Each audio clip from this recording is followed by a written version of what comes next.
Bu videomuzda kainat və Günəş sistemi, daha dəqiq desək, yerin Günəş ətrafında hərəkəti haqqında danışacağıq. Yerin Günəş ətrafında hərəkəti və onun coğrafi nəticələri.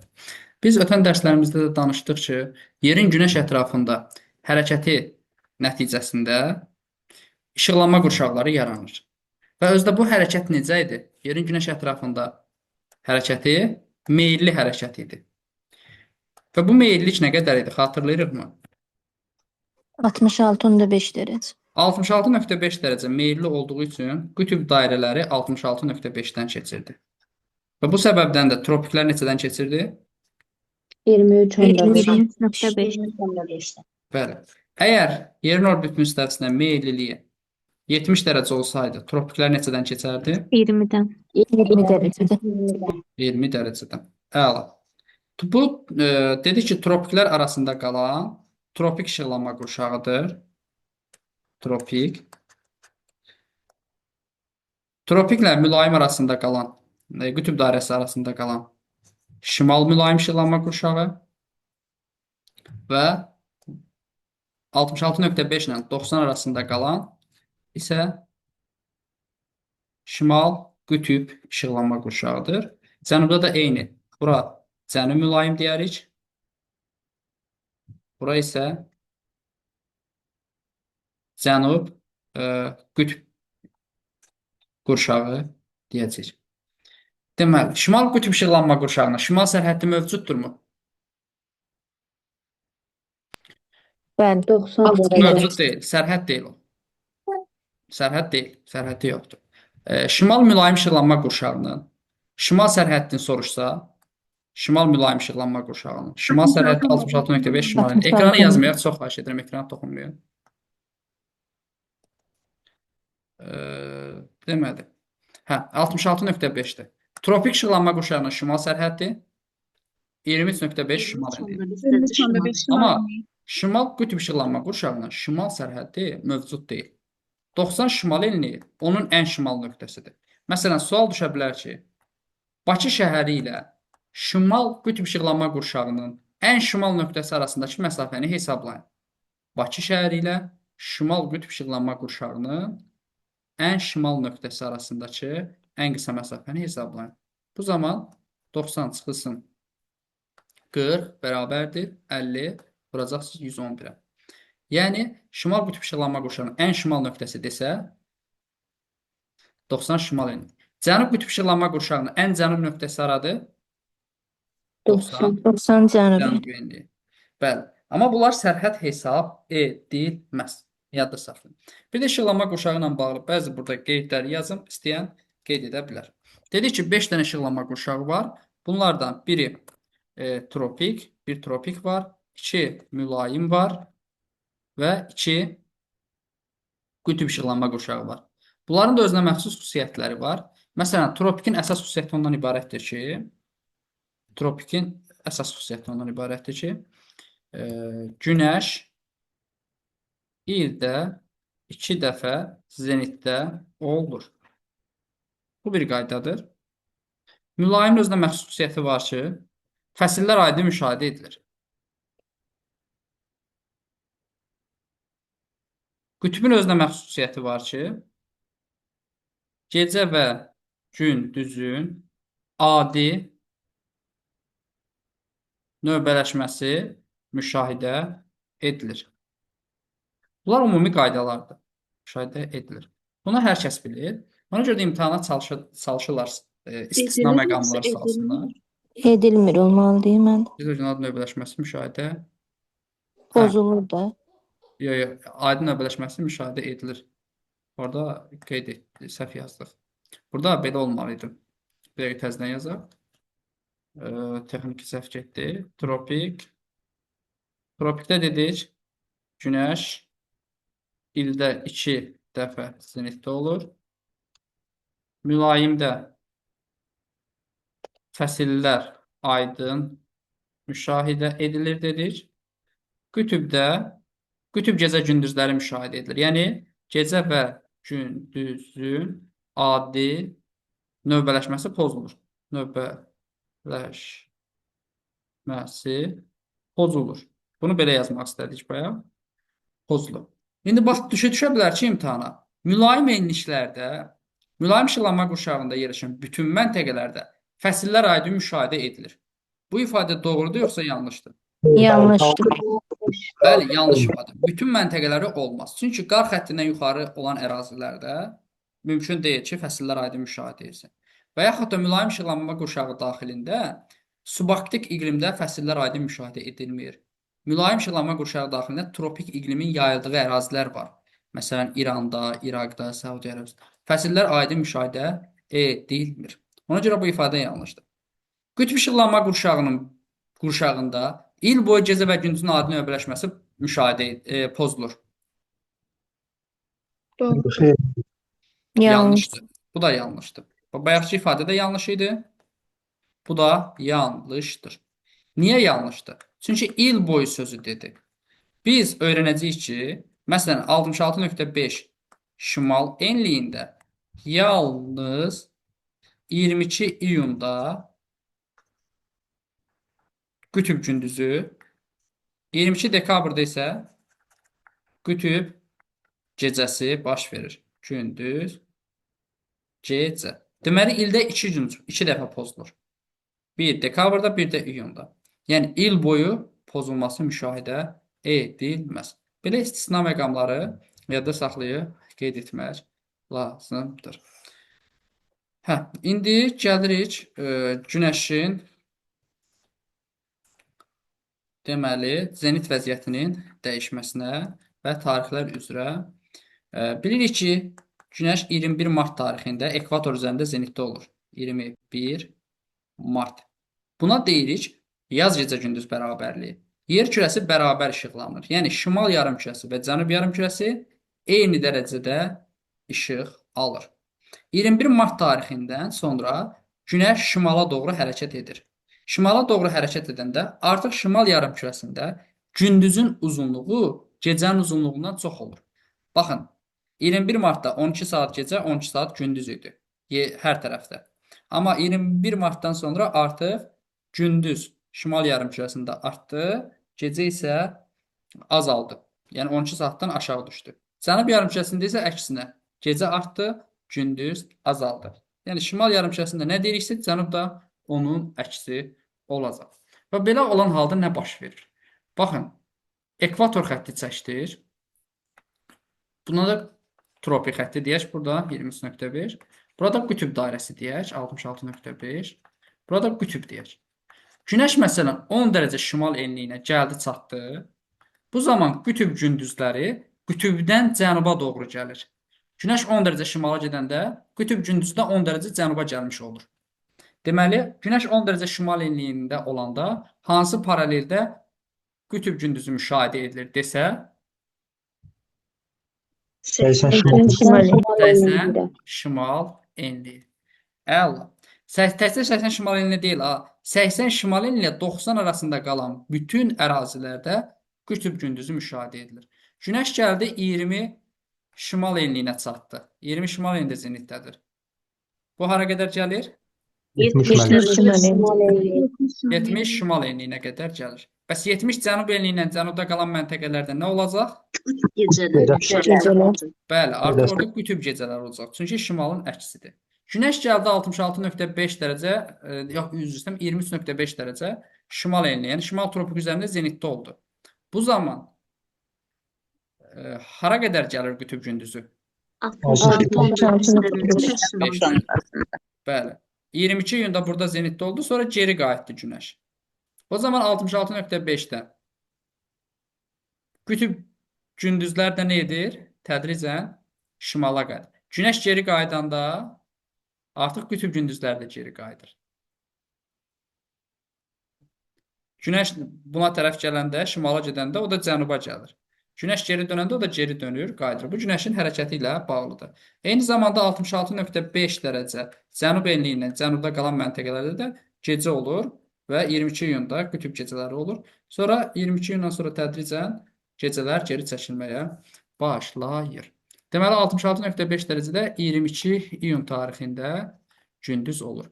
Qütb işıqlanma qurşağının bütün məntəqələrində qütb gündüzü baş verirsə, bu hansı tarixdir?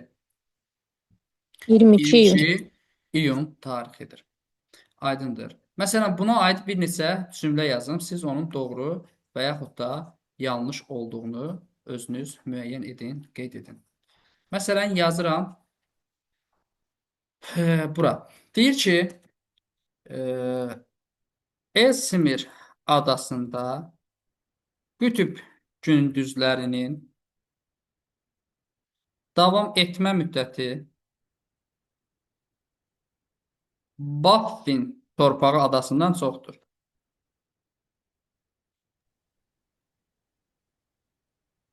Doğrudurmu? Doğrudur. Doğrudur mən. Düzdür. Bəli. Qütbə yaxın ərazilərdə davam etmə müddət daha çoxdur. Yəni 66.5 şimal əyində bir gün olduğu halda qütbdə 6 aydır. Qütbə yaxın ərazilərdə daha çoxdur. Məsələn 5 ay, 4 ay, sonra qütb dairəsinə doğru azalır. 3 ay, 2 ay və axırda da bir gün baş verir. Yaxşı, belə bir sual verim. 5 oktyabr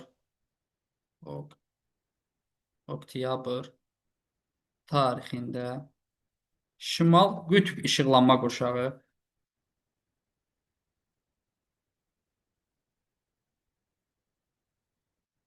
daxilində qütb gündüzlərinin müşahidə edildiyi ərazilər mövcuddur. Buyurun. Doğrudur yoxsa yanlışdır? Doğrudur müəllim. Düzdür. Digər müəllimlərimiz də rəylərin yazsınlar, zəhmət olmasa. Fikirlərinizi qeyd edin. Əlbəttə ki, Doğrudur. doğru deyil, yanlış fikirdir. 5 oktyabr tarixində, ümumiyyətlə 23 sentyabrdan sonra Günəş cənub yarımkürəsinə keçdiyi üçün Günəş cənub yarımkürəsinə keçdiyi üçün burada qütb gündüzü ola bilməz. Gəlin buranı davam edək. Bəlkə ona görə qarışdırdınız ki, buradakı bəzi məsələlər unudulub. 21 martdan sonra gəldi Günəş 22 iyun tarixinə. Bu 22 iyunda deyirik ki, şimal yarımkürəsində yay, cənub yarımkürəsində isə qış fəsli başlayır. Şimal yarımkürəsində gündüzün uzunluğu maksimum, gecənin uzunluğu isə minimumdur. Və 22 gündən sonra Günəş cənuba getdiyinə görə artıq gündüzün uzunluğu azalmağa, gecənin uzunluğu isə artmağa başlayır. Ta ki 23 sentyabrda. 23 sentyabrda yenə də yer kürəsi bərabər işıqlanır. Buna payız gecə-gündüz bərabərliyi deyirik. Artıq bu tarixdən sonra Günəş cənubi yarımkürəsinə keçdiyinə görə cənub qütb işıqlanma qurşağında qütb gündüzləri, şimal qütb işıqlanma qurşağında isə qütb gecələri başlayır. Yəni 23 sentyabrdan sonra şimal qütb işıqlanma qurşağı daxilində qütb gündüzü ola bilməz. Sonra gəlir, deməli, cənub yarımkürəsində artıq gündüzlər uzanmağa başlayır ta ki 22 dekabr tarixində. 22 dekabr tarixində cənub yarımkürəsi daha çox işıq və istilik alır. Cənubda yay, şimalda isə qış fəsli başlayır. Cənubda gündüzün uzunluğu maksimumdur, şimalda gecənin uzunluğu maksimumdur. 22 dekabrdan etibarən cənub yarımkürəsində gündüzlər qısalmağa, gecələr isə artmağa başlayır. Şimal yarımkürəsində isə 22 dekabrdan sonra gecələr qısalmağa, gündüzlər isə artmağa başlayır. Və bu daim Günəş bu tropiklər arasında dövr edir və tropiklər arasında 2 dəfə zenitdə olur. İndi bu ifadəyə gəlinir. 5 oktyabrda Günəş cənub yarımkürəsində olduğunu əminik. Çünki 20 sentyabrdan sonra cənuba keçir. 21 marta kimi cənubda olur. Əlbəttə ki, Günəş cənubdadsa, şimalda qütb gündüzü ola bilməz.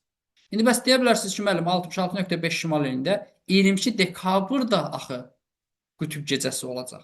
Bəs qütb gecəsi olana qədər burada nə baş verir? Əlbəttə ki, gecə və gündüzün adi növbələşməsi baş verir. Bayaqki məsələ var idi. Sizə sual verdim ki, qütb işıqlanma qurşağı daxilinin bütün nöqtələrində gecə və gündüzün adi növbələşməsi il boyu pozulur. Dediniz ki, yox, səhvdir də il boyu pozulmur. Burada da əlbəttə ki, tarixində işıqlanma qurşağı qütb gündüzləri müşahidə edildiyi ərazilər var. 5 oktyabr tarixində qütb gündüzü olmur şimal qütbdə. Nə olur yerinə? Gecə və Gecə. gündüzün adi növbələşməsi. Yaxşı. Bəzi məntəqələrdə qütb gecəsi olur, bəzi məntəqələrdə qütb gündüz. Məsələn, belə biraz da daha aydın olması üçün sualı belə qoyun. Bax, bura yazım ki,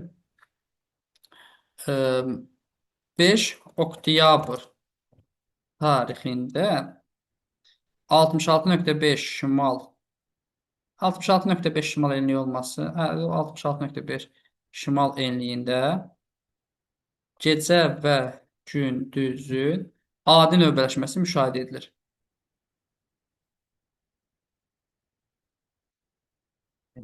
Bu ifadə necədir? Doğrudur yoxsa yanlışdır? Doğrudur. Artıq bəli, bu ifadə doğru ifadədir. Burada nə zaman pozulacaq? 22 dekabrda gecə olacaq, qütb gecəsi, yəni 24 saat günəş görünməyəcək. 22 iyun tarixində isə burada artıq nə baş verəcək? Gündüz müşahidə ediləcək. Sonra buradan başqa bir ifadə qeyd edək.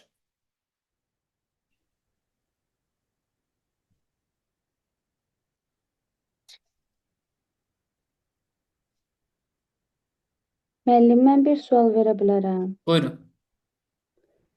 Müəllim, bu 5 oktyabrla bağlı biraz qarışdırdım. Ha. 22 dekabrda 66,5 şimal enliyində qütb gündüzü olur da. 22 dekabra qədər 5 Gündüzü yox, oktyabr gecəsi olur. Gecəsi olur. qütb gecəsi. 5 oktyabr, yəni 22 dekabr tarixinə qədər 66,5 şimal enliyindən Adi yuxarıdakı növbələşməsi müşahidə edilir. 66,5-dən yuxarı, yəni şimal enliklərində adi növbələşmə olur. Hamısında yox. Bəzilərində adi növbələşmə olur, bəzilərində isə qütb gecəsi olur. Dedim axı, tədricən gəlir. Məsələn, 23 sentyabrda günəş ekvator üzərində zenitdə olur. 23 sentyabrda, düzdürmü? Evet. Sonra günəş məsələn oktyabrın deməli, olsun biri, ikisi fərqi yoxdur. Təxminən günəş və yaxud da sentyabrın axırı. Günəş düşdü 1 dərəcə cənub enliyinə.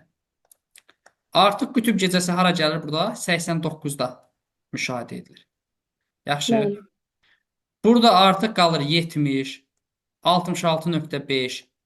Bax, 89 ilə 66,5 arasında adi növbələşmə müşahidə edilir. Adi, yəni gecə olur, gündüz olur. Yaxşı. Başa düşdüm müəllim. Çox sağ olun. Siz sağ olun. Sonra gəlirik başqa bir cümlə yazaq. Ya da ki, günəşin zenit vəziyyətinin hesablanması haqqında danışaq. Günəşin zenit vəziyyətinin hesablanması qaydası var. Bir, bunu biz düsturla həll edə bilərik. Bir də düstursuz həll edə bilərik. Düstursuz. Düstur belədir ki, hər kəsin bildiyi 90 çıxılsın coğrafi enlik plus minus günəşin zenitdə olduğu məntəqə bərabərdir düşmə bucaq. Və burada da deyirik ki, E coğrafi enlikdir, Z günəşin zenitdə olduğu məntəqə, DB isə düşmə bucaqdır. Coğrafi enliklə günəşin zenit məntəqəsi eyni yarımkürədədirsə çıxmadan istifadə edirsiniz, fərqlidirsə toplamadan istifadə edirsiniz. Düstursuzda deyirik ki, məntəqələr arasındakı düşmə dərəcə fərqi düşmə bucağa bərabərdir. Məsələn, deyir ki, günəş ekvator üzərində zenitdədir. Yəni 21 mart tarixində 40 şimal elinə günəş şüalarının düşmə bucağını hesablayın. Bilirik ki, günəş ekvator üzərində zenitdədir, 90-la düşür. 40 ilə ekvator arasında 40 dərəcə fərq varsa, deməli, bunların düşmə bucağı arasında da 40 dərəcə fərq var. 90-dan çıxırıq 40, 50 dərəcə olur. Bu hər zaman keçərli olacaq. Məsələn, bir məsələ deyək. İndi mən hər iki yolu hesablamanı göstərəcəm. Sizə hansı asanlıqsa, rahat gəlirsə, onunla da davam edə bilərsiniz. Məsələn, bir məsələ verirəm. Deyirəm ki, 58 şimal enliyində günəşin düşmə bucağı 35 dərəcədir. Günəşin zenitdə olduğu enliyi tapın.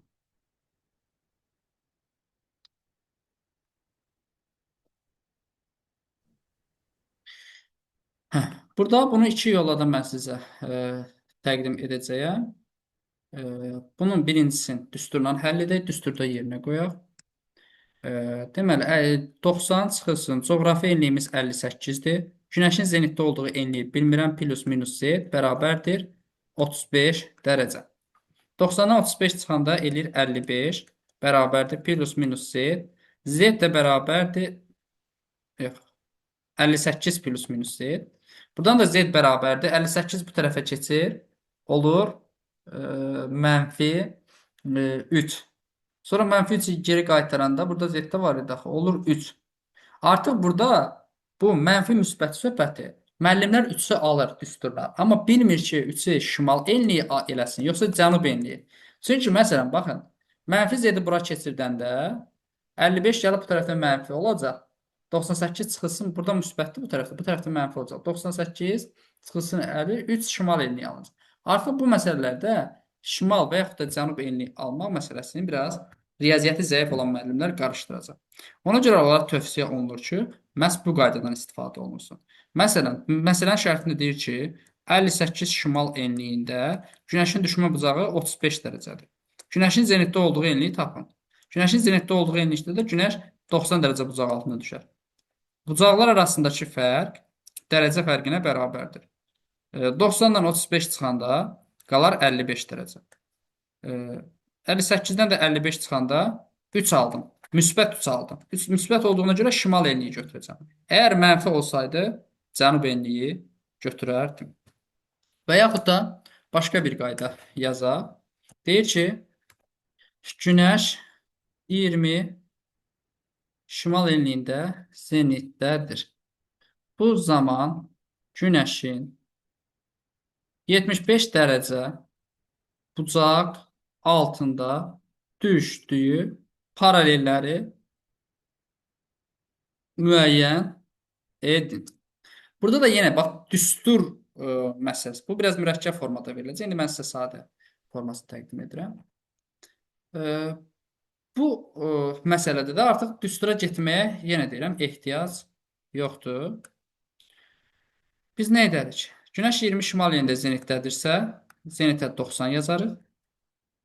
Və 75 dərəcə paralellər dediyinə görə, əlbəttə ki, biri günəşdən şimal tərəfdə, biri isə cənub tərəfdə. 2 dənə paraleldir və bura günəş şüaları 75 dərəcə bucaq altında düşür.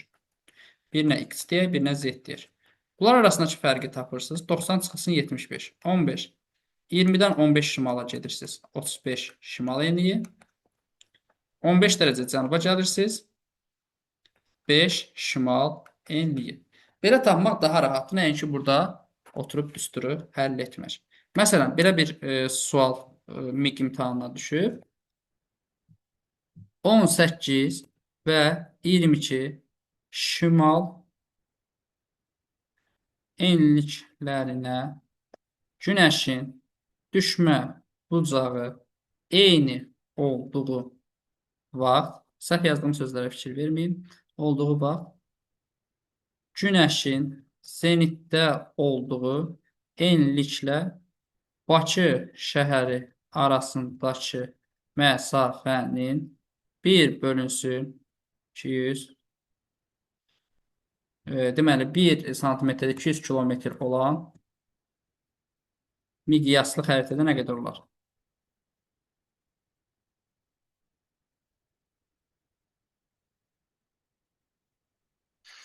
Belə bir sual verəcək sizə. Artıq burada düstura falan getməyə, yenə deyirəm, ehtiyac olmayacaq. Nə edəcəksiniz? Deməli, 18 və 22 şimal enliyinə günəş eyni bucaq altında düşürsə, deməli, bunların tən ortasında zenitdədir. Ki, buradan burada bərabərdir, buradan da bura. Əlbəttə ki, zenitdə olması üçün bura 20 olmalıdır. 18 ilə 22-nin ədədi ortası, tən ortası 20-dir. Bakı da 40-da yerləşir. Bunlar arasındakı fərq 20-dir. 20-ni vurursunuz 111-ə, 2220-dir. Onu da böləcəksiniz miqyasla 200-ə, eləyəcək 11.1 müəllimlərimizin qeyd etdiyinə görə. Yəni, bu yol daha sərfəli, daha rahat yoldur. Bir də kölgə məsələləri haqqında danışaq. Yadda saxlayın ki, günəş 90 dərəcə bucaq altında düşəndə və buludlu havada kölgə nə edər? Kölgə olmaz. Bir də günəş 45 dərəcə bucaq altında düşəndə kölgənin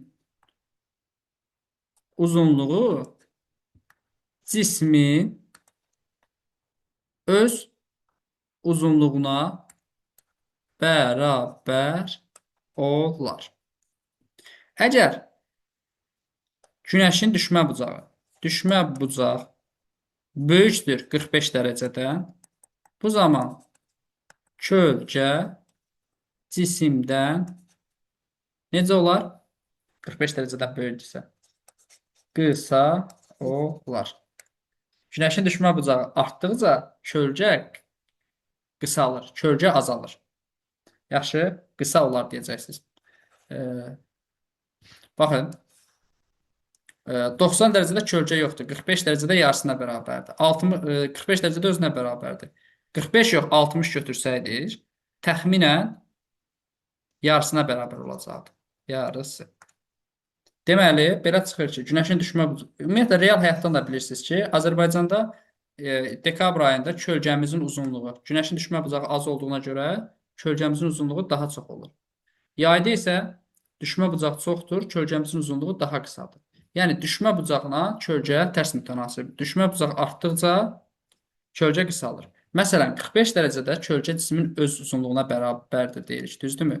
45-dən artır, günəşin düşmə bucağı artdıqca kölgə qısalır. Ta ki 90-a çatanda cismin kölgəsi olmur. Əgər düşmə bucaq 45-dən kiçik olarsa, bu zaman kölgə cisimdən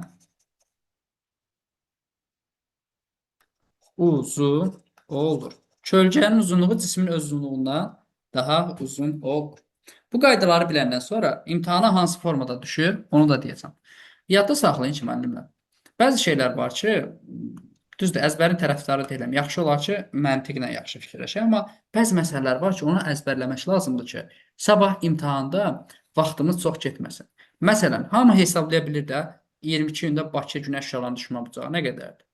Amma məsləhətdir ki, bunu əzbər biləsiniz ki, oturub imtahanda xırda məsələləri hesablamağa ehtiyac yoxdur.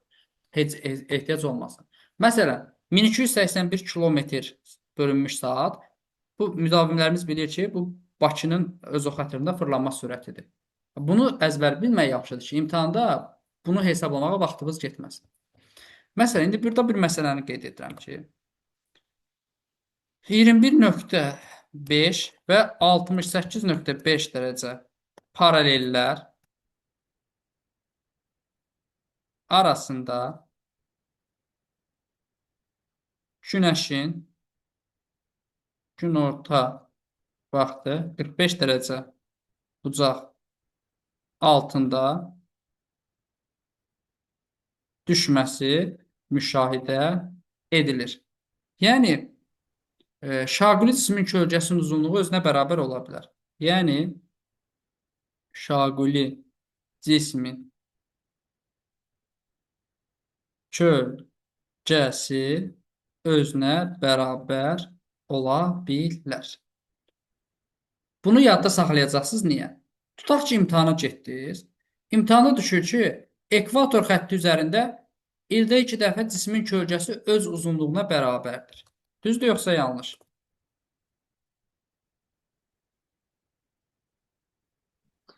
Yanlış. Özünə bərabər olur. Və yanlışdır. Çünki müəllim deyib ki, harda olur? Ancaq 21.5, 68.5 arası. Sonra və yaxud da deyir ki, 20 şimal enliyində günəşin, yox, cismin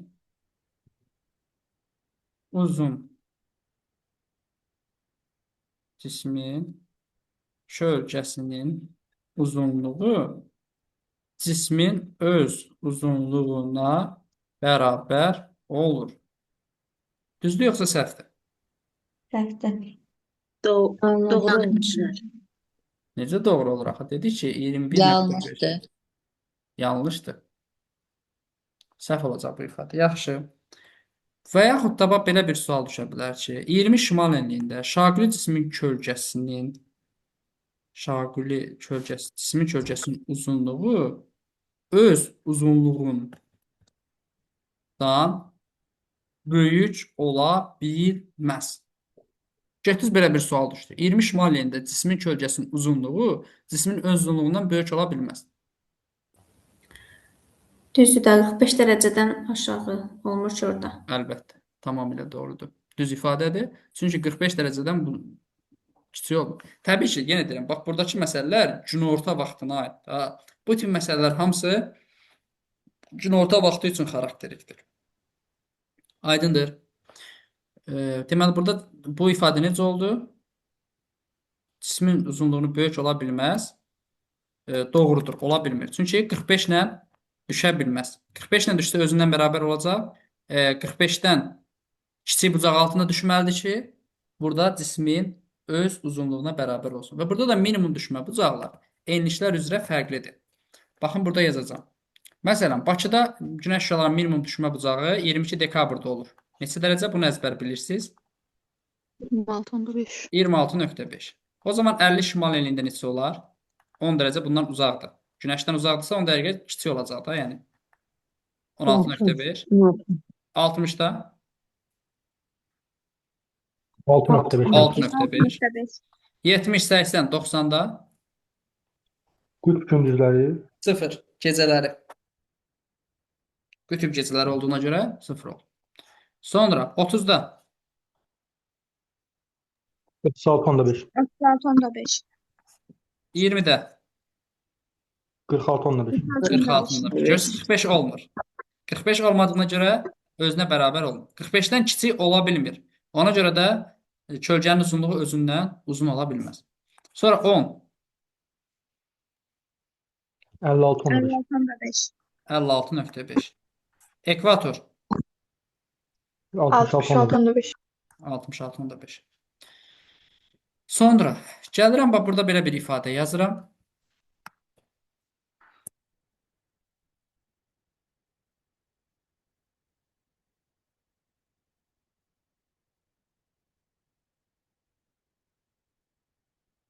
İl ərzində gün orta vaxtı günəş şüalarının minimum düşmə bucağının maksimum olduğu enliklə Bakı arasındakı ən qısa məsafə 4444 kilometrdir. Doğrudur. Yoxsa yanlış? Doğrudur. Doğrudur. Doğrudur. Günəş şüalarının il ərzində günorta vaxtı minimum düşmə bucağının maksimum olduğu, bax minimumlar bunlardır. Burada yazdığım Ekvator. paralellər üzrə minimumdur. Bəli, minimum düşmə bucağının maksimum olduğu hansıdır? Ekvatordur. Ekvatorla Bakı arasındakı məsafə 4440 kilometr olacaq. Yəni ekvatorda minimum düşmə bucağı 66.5-dir. Ekvatorda günorta vaxtı il ərzində nə vaxtsa şaquli cismin kölgəsi özünə bərabər ola bilərmi? Ola bilməz. Çünki 45 ilə düşmür. Kölgənin uzunluğu cismin öz uzunluğundan çox ola bilərmi? Xeyr.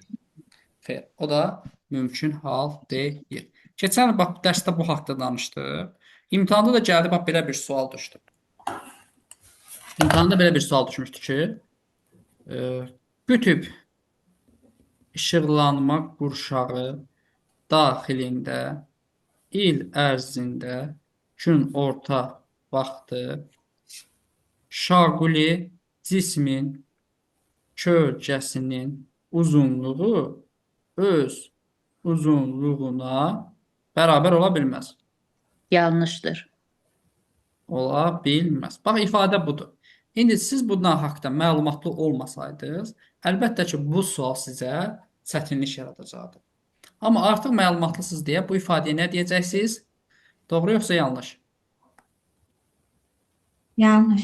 Yanlış. Bəli, yanlış deyəcəksiniz. Çünki siz bilirsiniz ki, 21.5 68.5 dərəcədə arasında 45 ilə düşə bilər.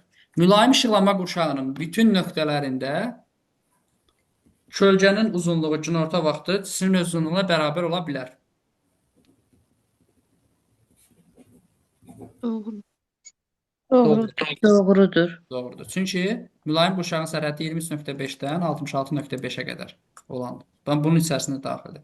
Amma tropik və qütb işıqlanma qurşaqlarının bütün nöqtələrində yox, bəzi nöqtələrində olur.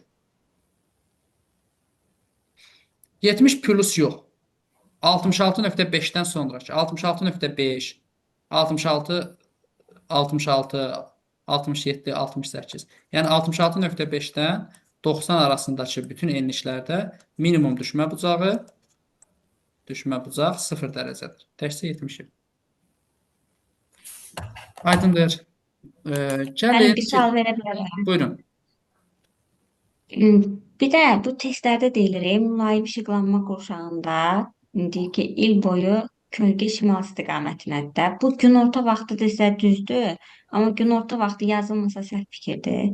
Hə, il boyu söhbətə gedəndə əlbəttə ki, günorta vaxtı yazılmalıdır. Çünki niyə? Baxın, günorta demək nə deməkdir? Saat 12:00 deməkdir. Meridian üzərində də meridian vaxtı ilə günorta 12:00-dur. Əlbəttə ki, günəş 12:00-da meridian üzərində olduğuna görə bütün cisimlərin kölgəsi hara olacaq? Şimal mülayim işıqlanma qurşağında şimalı olacaq. Amma bundan 1 dəqiqə əvvəl və yaxud da 1 dəqiqə sonra tam olaraq şimal olmayacaq. Yaxşı, kölgə piskan bu tərəfə düşəcək və yaxud da belə düşəcək. Tam olaraq şimal olmayacaq. Gəlin də o haqda biraz danışaq. Kölgə məsələləri keçən imtahanda düşmüşdü. Və yenə də bəzi izləyicilər təsəvvür edin ki, imtahandan qabaq biz bunu paylaşmışıq, imtahana düşüb, sonra bizi qınayırlar ki, siz niyə paylaşmısınız, siz niyə müdavimlərə belə şeyləri öyrədirsiniz. Yəni, bu əslində müsbət haldır ki, belə şeyləri biz qabaqcadan deyirik. Günəşin çıxma və batma istiqamətləri göstərilib. Biz sizə bunu çalışdığımız qədər aydın izah edəcəyik. Bəzən olur ki, burada çalışdığımız qədər aydın izah eləyirik, nə qədər vaxt sərf eləyirik, axırda müəllim qayıdır ki, mən başa düşmədim, mən bunu vəbşə qəbul eləmirəm. Qəbul eləməsən, yenə də öz şəxsi fikrində hörmətlə yanaşırıq, amma biz elmi tərəflərin bacardığımız qədər izah edəcəyik. Baxaq da alınmaz canlı sağ olsun. Gördünüz ki, alınmır, nə edin? Buradaşları əzbərləyin geçsin. Amma çalışacaq ki, məncə bu izahdan sonra aydın olacaq. Öncə bax, bura baxaq. Bax, bu gördüyünüz şəxs durduğu enlik 40-cı şimal enliyidir. 40 şimal enliyində müşahidə aparır. Və 40 şimal enliyində aparır. Bura hansı istiqamətdir? Şimal. Bu tərəf şərq, bu tərəf cənub, bu tərəf isə qərbdir. Aydındır. Şimal, şərq, cənub, qərb istiqamətlidir. Öncə yay gün dönümü 22 iyunda görək 40-cı paraleldə, yəni Bakıda duran bu müşahidəçi günəşin hansı istiqamətdə çıxdığını görür. Şimal, şərq arasında. Razısınız bu fikirlə? Sxemə əsasən. Sxemdən danışırıq. Düzdür? Bəli. Şimalla şərq arasında, bəli, aydın. Günorta vaxtı görək hansı istiqamətdə görür? Cənubda. Cənubda görür. Bəli, cənubda görür. Oxa baxan cənubda. Sonra gecə axşam batanda günəş hansı istiqamətdə görür? Cənub qərbdə. Şimal qərb. Qərbdə bura. Şimal qərb. Şimalla qərb arasında. Bax, mən işarələdiyim hissəyə baxın. Yaxşı, şimal qərbdən. Bir daha qeyd edək. Müşahidəçinin arxası şimala, üzü isə cənubadır. Bu tərəf şərq, bu tərəf isə qərbdir. Və müşahidəçi 40 şimal enliyində, yəni Bakıda durub deyək. Bakıda. Günəşin çıxdığı istiqamət haradır? 22 iyunda, yay gün dönümü. Şimalla şərq arası. Şimal, şərqdə. Günorta vaxtı günəşi hansı istiqamətdə görür? Cənub istiqamətdə, yaxşı. Səslər zəhmət olmasa bağlı saxlayaq, ancaq suala cavab verəndə açıb cavab verib sonra bağlayaq, çünki kənar səslər gəlir. Günorta cənubda görür. Axşam isə günəş batanda bu istiqamətdə batır. Yəni şimalla qərb arasında batır. Əvvəllər belə bir şey deyirdilər ki, məsələn, Bakı bu formada yanaşırdı. 40 şimal enliyində yerləşir. Günəş də tropiklər arasında zenitdə olur. Xəritə kimi yanaşırdı. Və bizdən soruşanda ki, günəş harda çıxır? Bakı şəhərində günəş hansı istiqamətdə çıxır? Avtomatik deyirdi ki, cənub-şərqdə çıxır da günəş Bakıda. Cənub-qərbdə də batır, günortada cənubda olur. Amma indi bizə sual verəndə ki, günəş hansı istiqamətdə çıxır Bakıdan? Belə bir cavab verməliyik ki, hansı tarixə aid deyirsən? 22 iyun deyirsən, 21 mart deyirsən, yoxsa 22 dekabr deyirsən? Günorta vaxtı bütün tarixlərdə Bakıdan cənub istiqamətdə görünəcək. Sonra gələk 22 dekabr tarixi, qış gün dönümü 22 dekabr. Bu Bakıdır yenə. Adam Bakıda durur. Günəş harda çıxıb 22 dekabrda? Cənub-şərqdə. Cənub-şərqdə. Günorta vaxtı harda olub? Cənubda. Cənubda. Batan vaxtı harda olub? Cənub-qərbdə. Cənub-qərbdə olub. Bəli. 21 mart 23 sentyabrda günəş çıxıb şərqdə, Şərqdə. Qərbdə. günəş batıb Qərbdə. qərbdə. Burada bu danışdıqlarımız cümlə şəklində yazıb. İndi aydın məsələdir ki, bu təsəvvürünüzə biraz gətirə bilmirsiniz ki, ay müəllim, necə ola bilər? Axı bu günəş necə 23.5 şimal enliyindən yuxarı qalxa bilər ki, Bakıdan da şimal şərqdə görünsün, şimal qərbdə görünsün? Bu suallar bizə aydındır. Ona görə də mən sizə daha sadə yolunu izah etməyə çalışacağam. Yadda saxlayın ki, paralellər çevrə şəklindədir. Yəni düz xətt deyil. Paralel bu formada deyil. Çevrə şəklindədir. Və yer tam olaraq kürə yox, geoid şəklindədir. Yerin orbit müstəvisinə meylliliyi var. Günəşin bizim gördüyümüz qədər kiçik yox, böyüklüyü var, nəhəngdir və yerin günəş ətrafında fırlanması bu formada deyil, həmişə bizə bu formada göstəriblər. Günəşin bu formadadır əslində. Yəni orbiti bu formadadır, yəni yuxarıdakı formada deyil. İndi deyə bilərsiniz ki, müəllim, yenə də başa düşmədi, siz nə danışırsınız bayağı.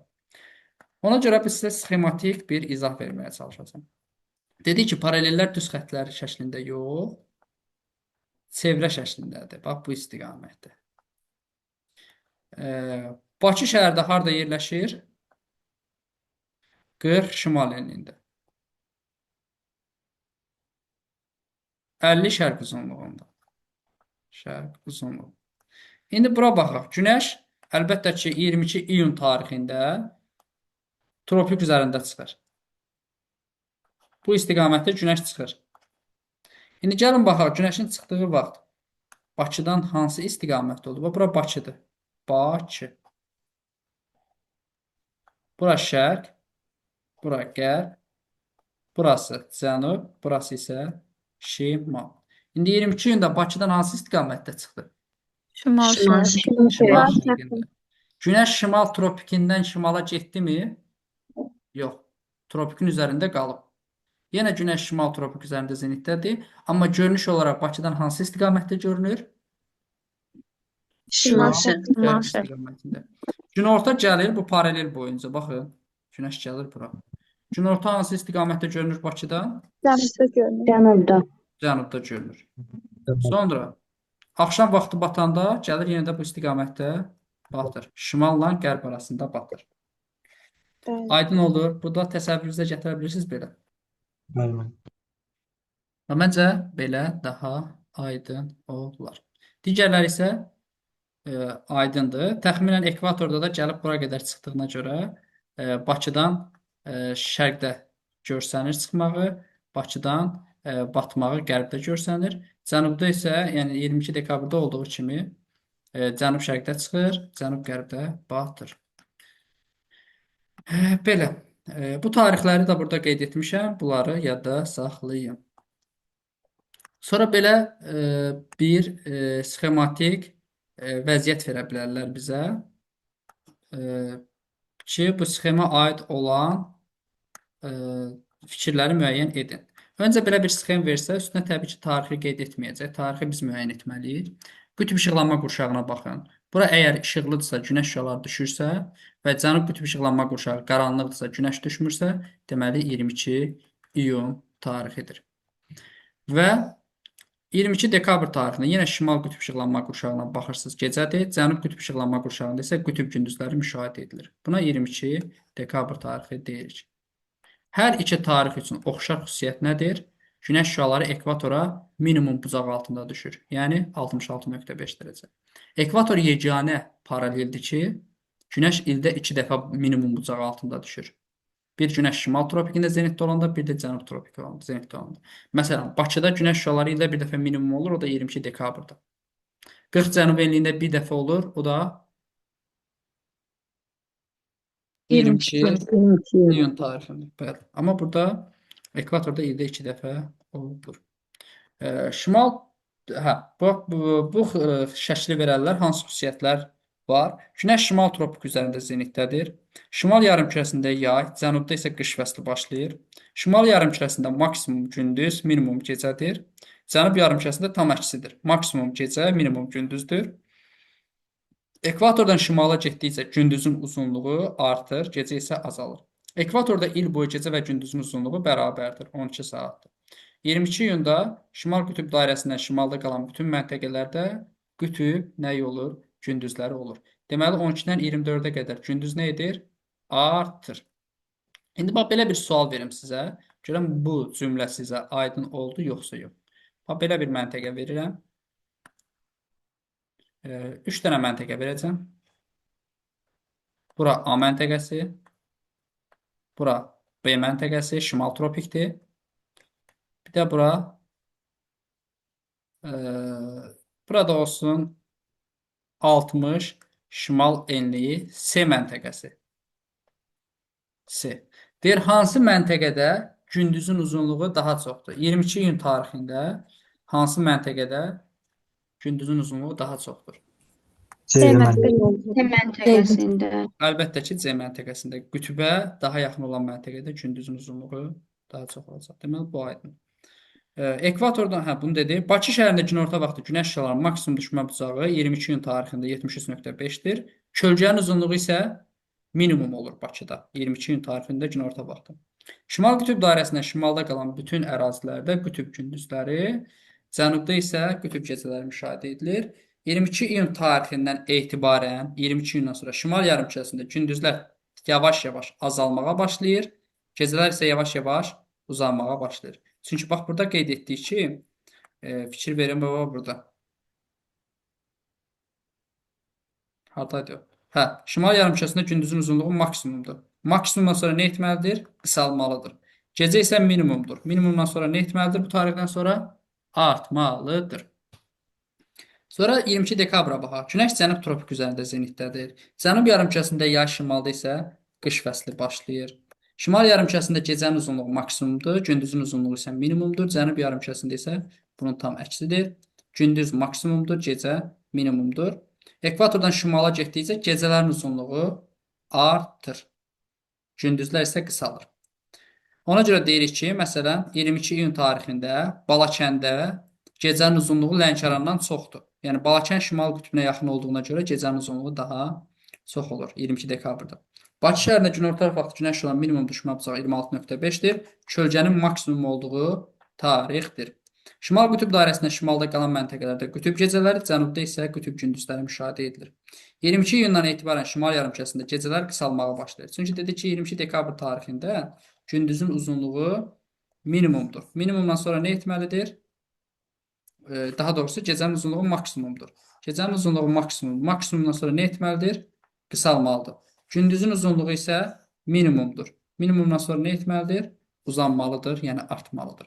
Və bir də onu qeyd edim ki, müəllimlər, bu tarixlərin işıqlanma qurşağının sərhədlərinə dəyişməsinə təsir ola bilməz. Məsələn, düşə bilər ki, 22 iyunda tropik işıqlanma qurşağının sərhədi daha şimaldan keçər. Əlbəttə ki, işıqlanma qurşağının sərhədləri dəyişmir. Həmişə sabit qalır. Sual vermək var müəllim. Buyurun. Bu şəkili dəyişdir deyəsən. Geri qayıdım, tamam. Nə zəhmət olmaz. Burada müəllim deyirsiniz, məsələn, şimal ekvatordan şimala getdikcə gündüzün uzunluğu artır. Məsələn, 5 dərəcə şimal enliyindəki gündüzün uzunluğu 20,5-dən çox olur. Yəni günəş şimalda zenitdəsə 20.5-də. Başa düşdüm. 22 iyun tarixidir, düzdürmü? Aha, 22 bəli. iyun tarixidir. Günəş şimal tropik üzərində zenitdədir. 23.5-də. İndi siz sualınızı təkrar edin. Yəni deyirəm məsələn 5 dərəcə şimal enliyində gündüzün uzunluğu 23.5-dən çox olur. Şimal enliyinə. Aha, bəli. Yox, niyə ki? Mən dedim ki, ekvatordan Ekvatordan. qütbə doğru artır. Yəni Ekvatordan çox olmur. qütbə doğru. Bax, burada 12 saatdır. Burada 13 saatdır. Burada 14 saatdır. Burada 15 saat. Burada 16, burada 17, burada 18. Bir də gedir, məsələn, 66.5-də yuxarıda bütün məntəqələrdə 24 saat olur. Yaxşı, get-gedə artır. Deməli, 5 şimal enliyi 23.5 şimal enliyi cənubda yerləşdiyinə görə 5 şimal enliyi daha az olacaq. 12 saata daha yaxındır. Amma 23.5-də daha çoxdur. Çox sağ ol. Başa düşdüm. Buyurun. Sonra 21 mart tarixində yer kürəsi bərabər işıqlanır, 23 sentyabrda da bərabər işıqlanır. Günorta vaxtı ekvator üzərində günəş zenitdədir hər iki tarixdə. Şimal və cənub yarımkürəsi hər iki tarixdə bərabər işıqlanır. Şimal yarımkürəsində yaz, cənubda isə payız fəsli başlayır. Ekvatordan günəş olan düşmə bucağı maksimum olur 21 martda və 20 sentyabrda. Bir dənə fərq odur ki, şimal yarımkürəsində 20 sentyabrda payız, cənubda isə yaz fəsli başlayır. Gəlin bir neçə dənə buradan bununla bağlı suallar qeyd edim. Burada bir də bəzi şeylər qeyd etmişəm ki, bunları əzbərləməyiniz, bilməyiniz yaxşıdır. Günəş şüalarının Bakıya maksimum düşmə bucağı 73-dür, minimum düşmə bucağı 26.5-dir. Maksimum olanda kölgə minimum olur. Günəş şüalarının düşmə bucağı minimum olanda kölgə maksimum olur. Kölgə ilə günəş şüalarının düşmə bucağı tərs mütənasibdir. Ekvatora günəşin minimum düşmə bucağı ildə 2 dəfə müşahidə edilir, 66.5 ilə. Tropikdə günəş şüalarının günorta vaxtı minimum düşmə bucağı 43 dərəcədir. 43-dən kiçik olmur. Qütblərdə günəş şüalarının maksimum düşmə bucağı 23.5-dir. Minimum düşmə bucağı 0-dır. Mülayim işıqlanma qurşağı daxilində bütün məntəqələrdə günəş şüalarının maksimum və minimum düşmə bucaqları arasındakı fərq 47 dərəcədir. Bunu da əzbər bilməlisiniz ki, imtahanlarda, yəni oturub hesablamayasınız. Ekvatorda şaquli cismin kölgəsinin uzunluğu günorta vaxtının öz uzunluğuna bərabər ola bilməz və yaxud da öz uzunluğundan çox ola bilməz, çünki 45 ilə düşmür. Tropiklərdə şaquli cisimlərin kölgəsinin uzunluğu ildə 2 dəfə özünə bərabər olur. Yəni tropikdə minimum 43 dərəcədir deyə 45 ilə də düşə bilər. Yəni 43-90 dərəcə arası bütün bucaq altında düşür və ildə 2 dəfə 45 ilə düşdüyünə görə bu ifadə doğru ifadədir. Qütb işıqlanma qurşağında bəzi məntəqələrində şaquli cisimlərin kölgəsinin uzunluğu öz uzunluğuna bərabər ola bilər. Çünki demişik ki, 21.5 və 68.5 dərəcə enliklər arasında günəşin 45 dərəcə bucaq altında düşməsi müşahidə edilir. Qütb işıqlanma qurşağının bəzi məntəqələrində belədir. Günəşin il ərzində hər gün zenitdə olduğu yeganə materik Afrikadır. Okean isə Hind okean, Atlantik okean və Sakit okean qeyd edə bilərsiniz. İl ərzində hər gün zenitdədir demək olar ki. Günəş 90 dərəcə bucaq altında düşəndə və buludlu havada cismin kölgəsi olmaz. Bu bizim əsas qeydlərimizdir. Bunları imtahana gedəndə mütləq bilməlisiniz. Sonra burada bəzi suallar yazım. Siz onun doğru və yaxud da yanlış olduğunu qeyd edin.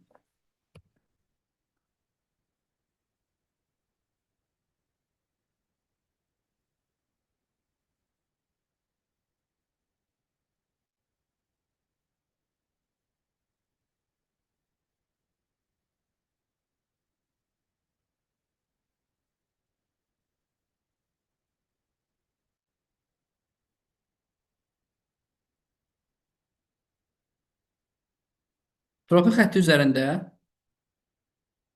şaquli cismin kölgəsinin uzunluğu öz uzunluğundan çox ola bilməz. Sonra başqa bir ifadə yazaq. 22 yazmayaq.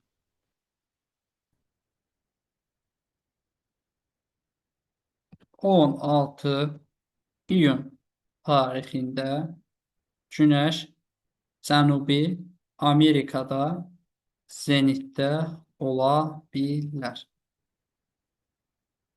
Sonra 3.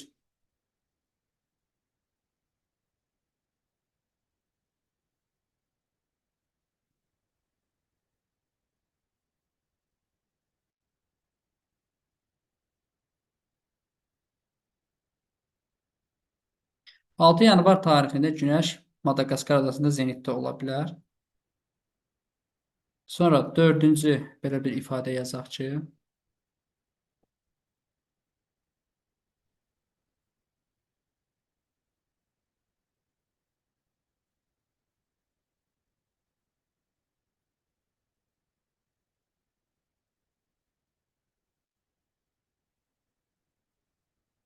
ekvatorda şaquli cismin kölgəsinin uzunluğu öz uzunluğundan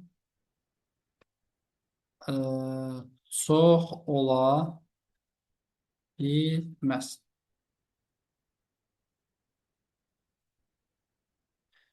Gəlin indi bu 4 dənə cümləni təhlil edək. Tropik xətti üzərində şaquli cismin kölgəsinin uzunluğu öz uzunluğundan çox ola bilməz. Bu ifadə, birinci ifadə yanlış ifadədir. Çünki Günəş bura minimum 43 dərəcə bucaq altında düşür. Maksimum 90 dərəcə. Demişik ki, 45 dərəcə bucaq altında düşürsə bərabərdir. 45-dən kiçik olarsa böyükdür. Böyük olarsa kölgə kiçikdir. Yəni 45-dən həm böyük, həm bucaq altında düşdüyünə görə bu ifadə səhvdir. 16 iyun tarixində Günəş Cənubi Amerikada zenitdə olur. 16 iyun tarixi 22 iyuna daha yaxındır. Deməli, Günəş şimal tropikinə daha yaxındır. Ona görə 22 iyunda əlbəttə ki, Cənubi Amerikada Günəş zenitdə ola bilməz. Niyə? Çünki 16 iyun 22 iyuna daha yaxındır. Günəş təxminən 23.5, hardasa 22 şimal enliyi tərəflərdədir. O da təbii ki, Cənubi Amerikanı kəsmir, ona görə yanlışdır. 6 yanvar tarixində Günəş Madaqaskarda zenitdədir. Madaqaskar cənub tropik xətti kəsir. Cənub tropik xəttinin xətti Madaqaskarın daha cənubundan keçir deyə.